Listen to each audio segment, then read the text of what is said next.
All right, today we're going to be doing some more trig ratios. All right, this case we don't know the angle, so we are searching for the angle. So if you notice this x degree, that's what we are looking for. We're still setting it up, but we're going to talk about that as we get there. So here we have x degrees, so we're talking about this angle. Okay, this is my hypotenuse, and this is my adjacent angle. This would be opposite over here, but we don't know anything about that. So we have adjacent hypotenuse. We're going to use SOHCAHTOA. All right, so we're using cosine. So we have the cosine of the angle, which is x in this case, equals, and then we have our adjacent, which is 11, over our hypotenuse, which is 23. All right, we need to solve for x. So we're going to do the inverse of cosine, okay? We think about this. Let me give you an example. We have x squared minus 3 equals 6. Okay, we have a minus 3, the inverse, or opposite. We're going to add 3 to both sides. X squared equals 9.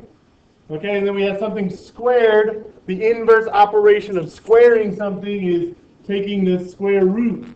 Okay, this is a little bit different with cosine and inverse cosine, but we'll talk about it here. So we're going to take the inverse cosine, and I'll show you where that's at on your calculator. All right, this is right here. It's the one right behind cosine. Cosine to the negative 1. All right, so we're going to do inverse cosine, cosine to the negative 1 of both sides. Cosine to the negative 1, cosine, those cancel each other. They're inverses, so they should. We get x equals inverse cosine of 11 over 23. All right, so now we can type that in our calculator. All right, make sure when you get your calculator, I would clear it out. All right, and then I would change my mode to degree. Okay, make sure your calculator is in degree. If you get something weird, that's probably the mistake you're looking for. All right, so I can quit out of there. And cosine is yellow, so we're going to hit second cosine, inverse cosine of 11 divided by 23. All right, and that's 61.4 degrees. All right, so x equals 61.4 degrees. That's the angle there, so that's how we take care of the angle.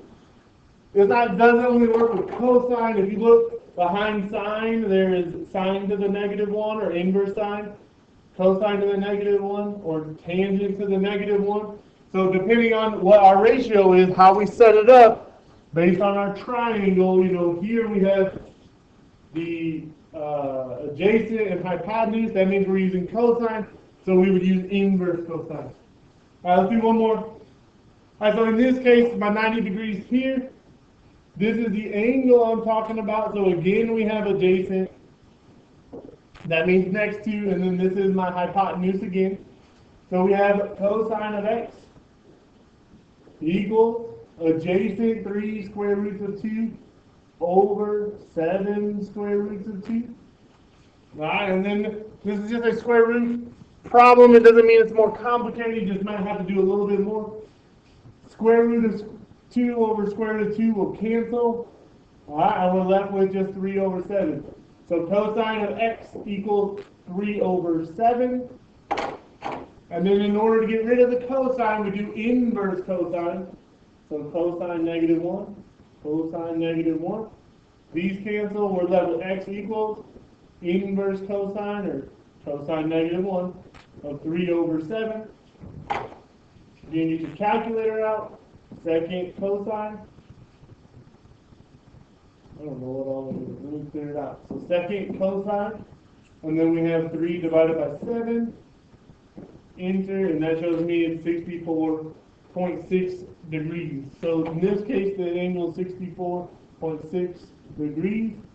All right, and that's using the case where we don't know the angle. So there's certain cases where we know the angle, we're looking for a side length, and then there's other cases where we don't know the angle and we know the angle. I don't know, you know what I'm trying to say.